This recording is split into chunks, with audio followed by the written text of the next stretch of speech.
everyone! Welcome back to my YouTube channel. So today's video guys, gumawa ako ng torta muffins. Ulit, kasi gumawa ako noong isang araw. So I have 1/2 cup of milk, fresh milk.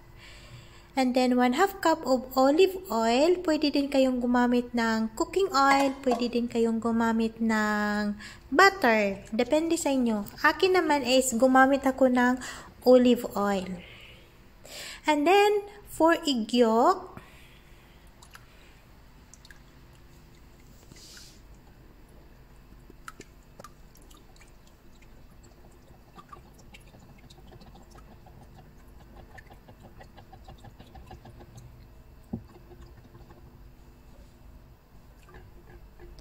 and then, naglagay ako ng 1/2 cup of white sugar. So, sinama ko yung sugar, guys, doon sa aking wheat ingredients para siya matunaw. Matunaw yung aking sugar.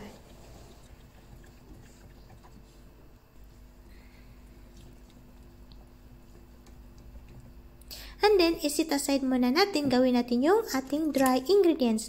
1/2 cup of flour, pinch of salt, and 7 gram of baking powder. I-mix lang siya.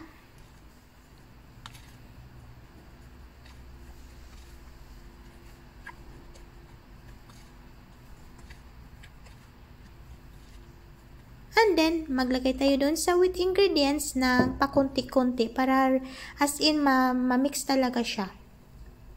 Pakunti-kunti lang guys. Pwede din kayong gumamit ng machine.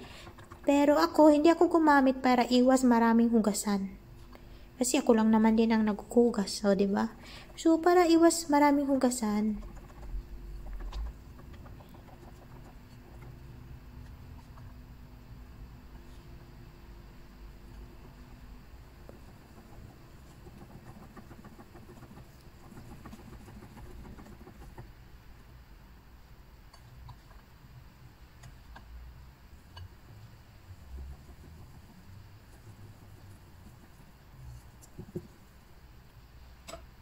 yan, inubos ko na siya guys.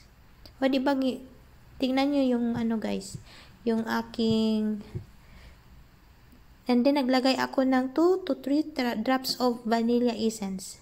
Pwede din gawin yung 5. Kung gusto nyo talaga malasahan yung vanilla.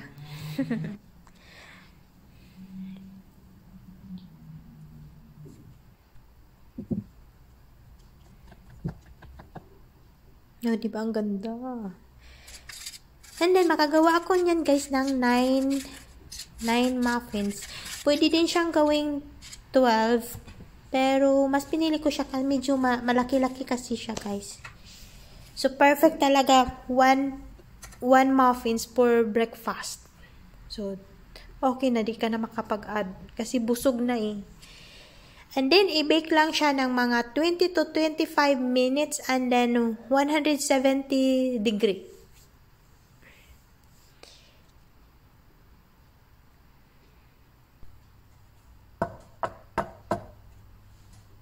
O, diba guys? Luto na siya.